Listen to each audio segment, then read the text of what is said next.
look out that window now, on the left side, you'll see that's Ia at the end, all those white houses on the end of the island there. That is the north end, and that is the village of Ia. You will have seen it spelt O-I-A, but it's not Oya. It's like your ear. The O and the I in the Greek alphabet are pronounced E. Okay, so once we've had our shopping experience in Ia, then we'll be heading to the capital of the island, which is called Fira, and it's behind that rock there, so you can't really see it. It's kind of in the centre of this side. And from Fira, you will be, that's where the tour will finish up, and then you will take a cable car or donkey, or you can walk down to a different port. It's not the same port where you've arrived, and from there you can take a tender boat back to your ship. But don't worry about that for now, I will give you all the details when we get there. For now you can sit back and relax, enjoy the view, and I will tell you something about the island. But I'm going to sit down first because it's a little dangerous. What is the culture? I'm going to explain all right now.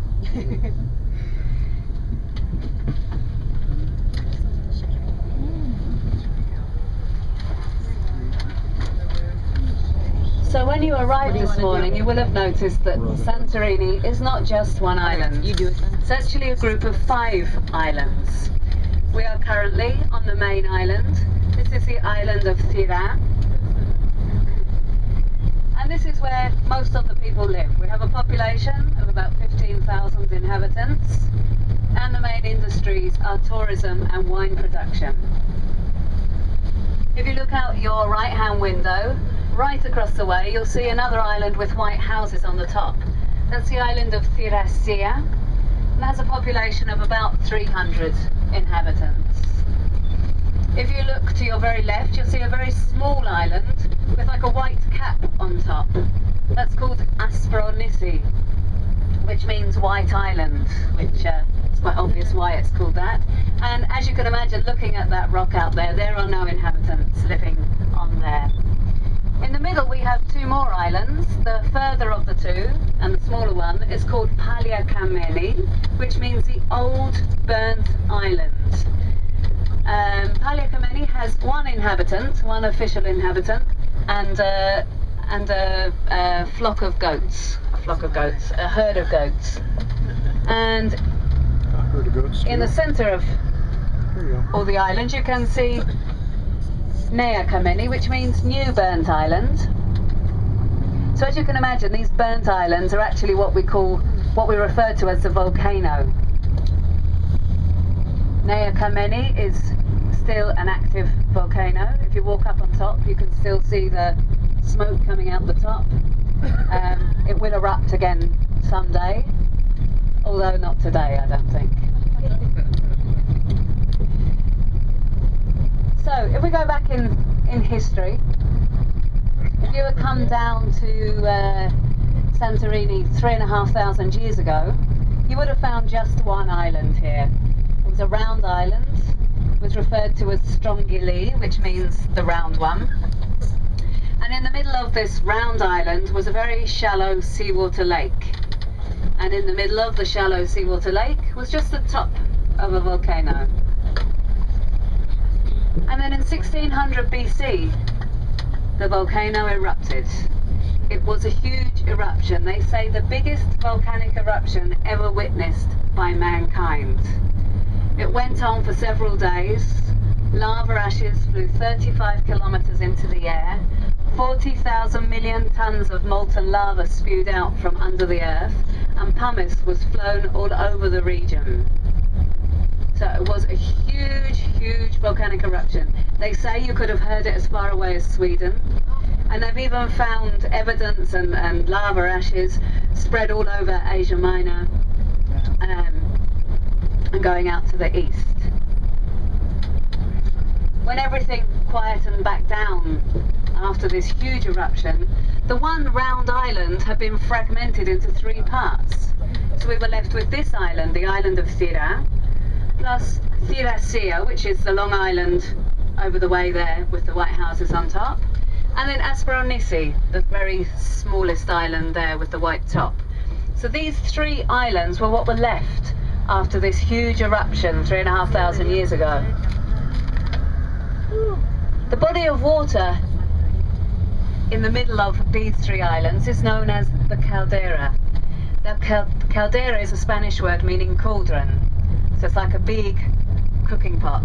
Basically, it is a huge crater, a huge volcanic crater.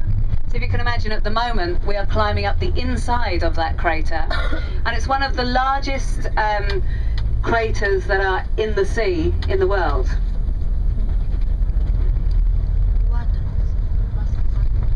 With further volcanic activity, the two islands in the middle, the Paleokameni and the Neokameni, were formed. First of all, Paleokameni, of course, as it's called, the Old Burnt Island. And this was formed by two eruption periods, one in 46 AD and the other in 726 AD. So makes that island about 2,000 years old. And then the larger island, Neokameni, the New Burnt Island, this was formed by 6 eruption periods, dating from 1560 up to 1950. 1950 being the date of the last eruption. So that makes that island only about 500 years old. It's the youngest island in the southern Aegean. So, as I said before, it is possible to walk up on Neokameni, and when you walk up on the top, you can see you can smell the sulphur and you can see the smoke. So you can tell it is still a live volcano. It is, of course, monitored, so they say that they can tell us if and when it will erupt again. So let's just hope that they give us a good amount of notice when they find that out. So now we're coming up to the top of what we call the caldera. We refer to this cliffside as the caldera usually. And as we come up to the top, you will see the other side of the island looks quite different.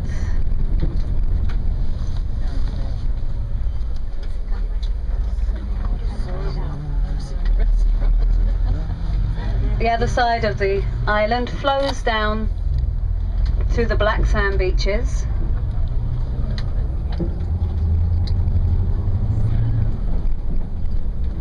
And you will see as we're driving along here, there's lots and lots of fields of these funny little green bushes. These are in fact the vineyards of Santorini. Like I said before, one of the main industries here is the production of wine. So grapes are grown all over the island. The vines are quite different from perhaps what you've seen before, because the traditional way to grow the vines here is to wind them around into a basket-like shape, tucking the grapes underneath. And they do this because it protects both the vine and the grapes from the wind, and also because they use a form of cultivation here which is called dry cultivation. Basically, it's great for lazy farmers because they don't have to water the plants.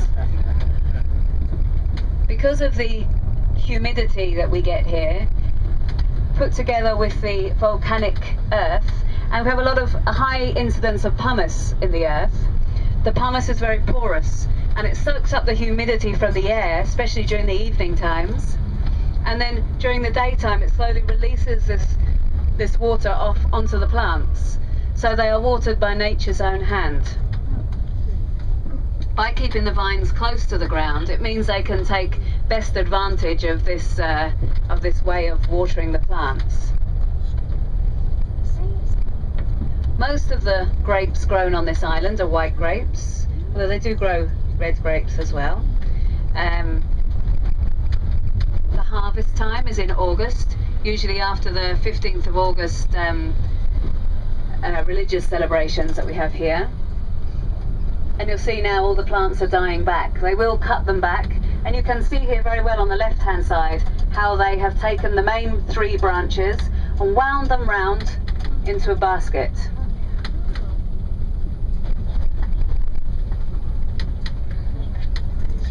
Looking down out of your right hand window here down towards the shoreline, you can see the airport.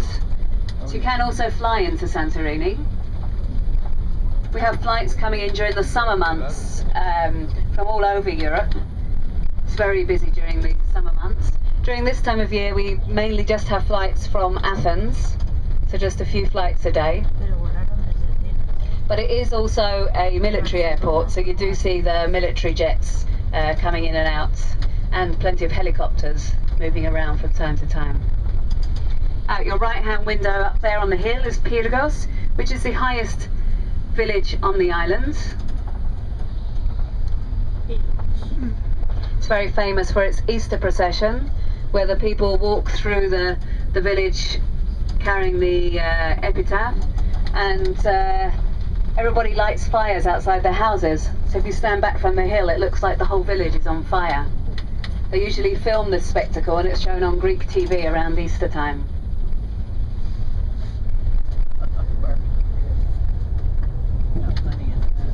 So coming down now on the left, you'll see a huge cactus lying down. Apparently it was in the Guinness Book of Records for being the biggest man-made cactus. Not sure how many people bothered to make cactuses. And that comes with our only Mexican restaurant on the island. Now we're coming down onto the main strip that leads us up to the capital of the island. As we're coming along here, you can see on the cliffsides the layers of volcanic rock which make up this island, and you can see the huge swathe of pumice on the top, like the top layer. With the huge eruption 3,500 years ago, there was a lot of pumice spewed out over the island, and today it can still be up to 50 or 60 meters deep in some areas.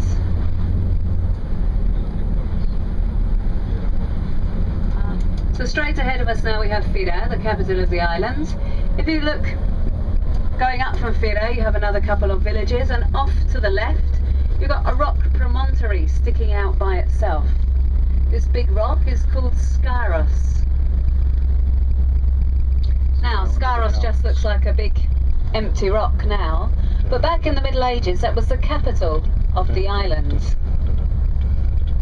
During that time the Venetians were ruling this area of the world, and to keep safe they built their capital out on that rock where they could easily see who was entering into their village. And that's also where the main administration stayed, and the Catholic Archbishop, because the Venetians also brought Catholicism down here to the Aegean Islands.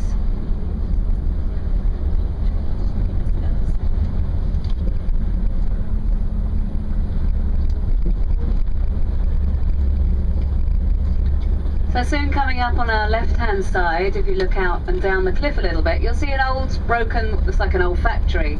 In fact, it's an old pumice mine. Because with all the pumice here, there was, back at the time that they were thinking about building the Suez Canal, there was a French architect that visited Santorini, and he saw all the pumice, and he realised that it would be a great material for building the Suez Canal. So it was pumice from here that was shipped over to the Middle East and used in building that canal. And that's because pumice is a good insulator, particularly good for underwater construction. As you can see now, the factory is definitely out of use, and that's because a bit later on in the beginning of the 1980s they realised that the cliffside of Santorini was like a geographer's open book. It tells the whole history, the natural history of this island and this region in fact, and they realised it was silly to chip away at it, taking the rocks out and exporting them off for different things. So it became protected, and people were not allowed to take any more rocks out from the cliffsides. If you look straight ahead here as we turn the corner, you'll see Carrefour Marinopoulos. That is our big supermarket on the island. Might look like a corner shop to you, but for us that is the big supermarket. That's where most people go to do their shopping throughout the week. There are, I think there's 3 branches on the island.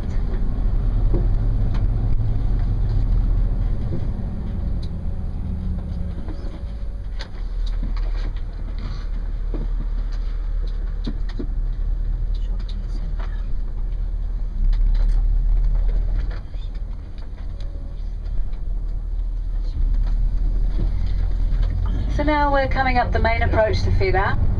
You will see the road is lined with eucalyptus trees, which were originally imported from Australia. But in Greece you do find them often lining fields or lining the sides of roads.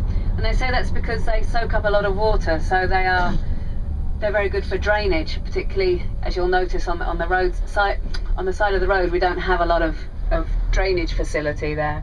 So with the big roots of the eucalyptus, hopefully they soak up some of the excess water. But they do say that the eucalyptus trees are a lot like the tourists, because they like the sun, they drink a lot and they peel.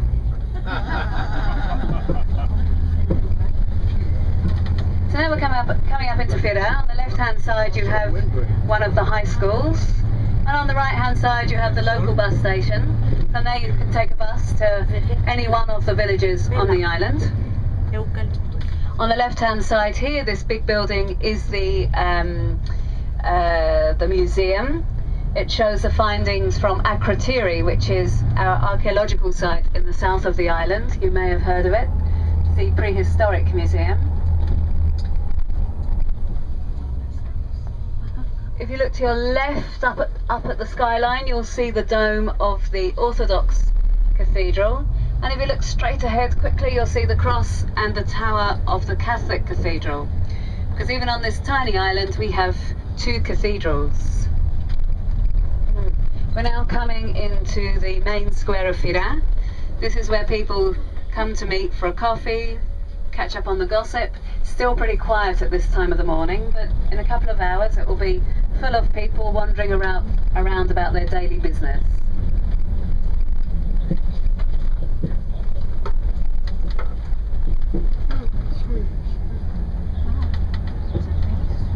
On the right hand side here, take a quick look at the marketplace. Don't blink because you'll miss it. It's just one man today. But that's where you can pick up some local produce. Also the fishermen usually bring their latest catch there, so you can get some fresh fish and fresh vegetables. They're usually there just up until about 11:30, so you have to be up early in the morning to get the best pick.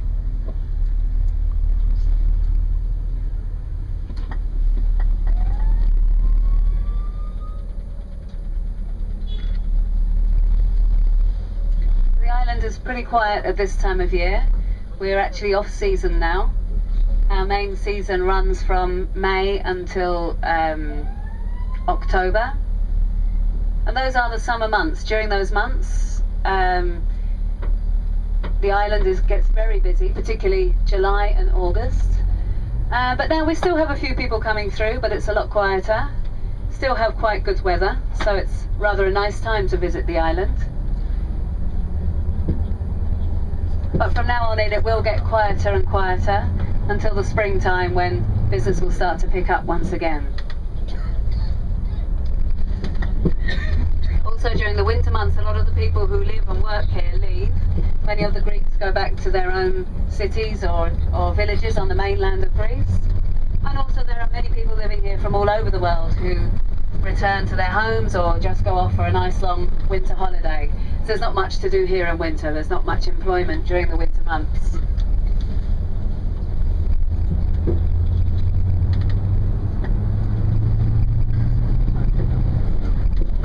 So you might have been wondering about the Catholic Cathedral in Fira. I did tell you before that when the Venetians came down, they brought Catholicism. Now most of the people in Greece, I think 99% of the population, are Greek Orthodox. But you do still have a few Catholics kicking around, particularly down here on the Aegean Islands, which were ruled by the Venetians. So we do still have a Catholic cathedral. We do still have a Catholic population here on the island. And they would be descendants of the Venetians who lived here between the 13th and 16th centuries. During that time there was a lot of fighting between different people, a lot of pirates in the sea taking advantage of this situation and attacking the different islands, trying to collect riches. So during that time the people of the Aegean Islands would build their villages as small fortified settlements. They would usually either build them on the top of hills, such as Pyrgos that we saw earlier, the highest village on the island, or out at Scaros, which I pointed out to you. Here on Santorini there were 5 of these fortified settlements, some of which are still intact and some of which you can hardly see any evidence of anymore. And the people would live inside these fortified settlements. During the day maybe they would have to go outside to tend their fields or for other business.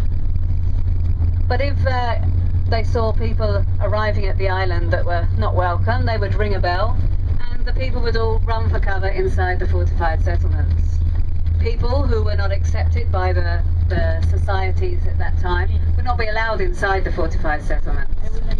We're now up in the village of Vigli, which gets its name from Imera, which is Greek for day, and Vigli, which is Latin for to watch. So it's the highest village on the caldera. So it was off of here that they used to look out for people coming to attack the island, for undesirables approaching. These days, of course, it's more of a honeymoon spot, and many people come to stay in the Vigli to spend their honeymoons, also just to come and have a nice quiet time looking out over the caldera. If you look straight ahead here and a little to your right, you can see the island of Anafi. Anafi was made famous in the mythological story of Jason and the Argonauts, where it suddenly appeared out of the mist and saved them in an awkward moment. But it was also the epicenter of a huge earthquake that struck here in 1956. This earthquake measured 7.9 on the Richter scale, and it destroyed 80% of the buildings. Many of the families on this island were left homeless. Some of them had to live in tents for a few months afterwards until the government came out and built some housing for them. Many other families were given grants to go and resettle on the mainland, and many of them did in a place just outside of the centre of Athens. There are still many families from Santorini who have homes there. And those here on the island, they had to rebuild their lives. On the one side, it devastated a lot of the old family homes here on the island. But on the other side, the government did come out and electricity was installed and roads were built. So it did also push the government to building some kind of an infrastructure here on the island. Now, as you look around, you'll see it's quite a particular type of architecture here on the island. Many of the buildings have these arched roofs, which you can see here on the left. Now, there's 3 sort of reasons why these arched roofs are very popular. One of them being that if you look around, there's no hard wood, there's no big trees here on the island. So if you don't have hard wood readily available, the next best thing, the best safe structure to build is an arched roof.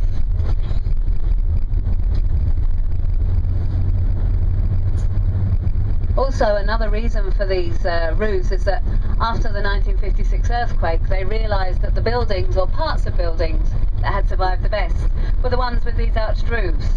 So of course it remains a very popular architectural feature. One of the other advantages of these roofs is that you'll notice that houses with these roofs also have doors and windows at opposite ends of the building. Well, these ones have rather large windows and doors. And this creates an air circulation. Now with having good air circulation, it means that during the damper months you get less damp inside the house, and during the hotter months you get a nice breeze coming through the house. It means you don't really need air conditioning in these houses, and many people don't have air conditioning here on the island. In the last years, more and more people have started to install it, but until very recently nobody had air conditioning down here. Throughout the summer there is usually a breeze, and if you live in one of these houses, they stay reasonably cool throughout the hot months.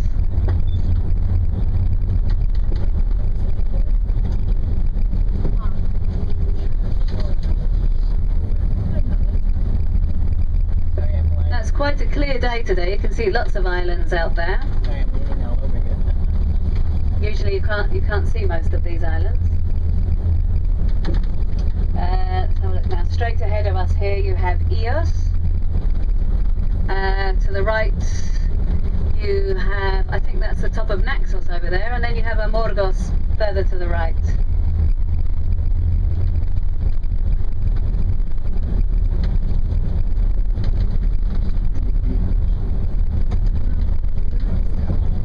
Looking out over the hillsides here, you can see all these bushes and it looks like scrubland. In fact, most of these plants are different kinds of herbs. If you walk around on the hills, particularly after a rainfall, particularly in springtime, you can smell all the different herbs. You can smell a lot of rosemary, oregano, there's chamomile, you have mountain tea. There's all sorts of herbs all around you here on the hillsides. If you get ready here to look out your left-hand window, we're coming to the narrowest point of the island. You get a really good view of Tirasia. Has 300 inhabitants, but as much as this island has gradually been developed for tourism, Tirasia is like stepping back in time about 100 years. There are a few families still living there. Most of them work in the boating industry, but they do still farm over there. They grow grapes for wine, and they also make a kind of cheese called cloro. But they live simple lives. It is an agricultural island and has few visitors throughout the summer.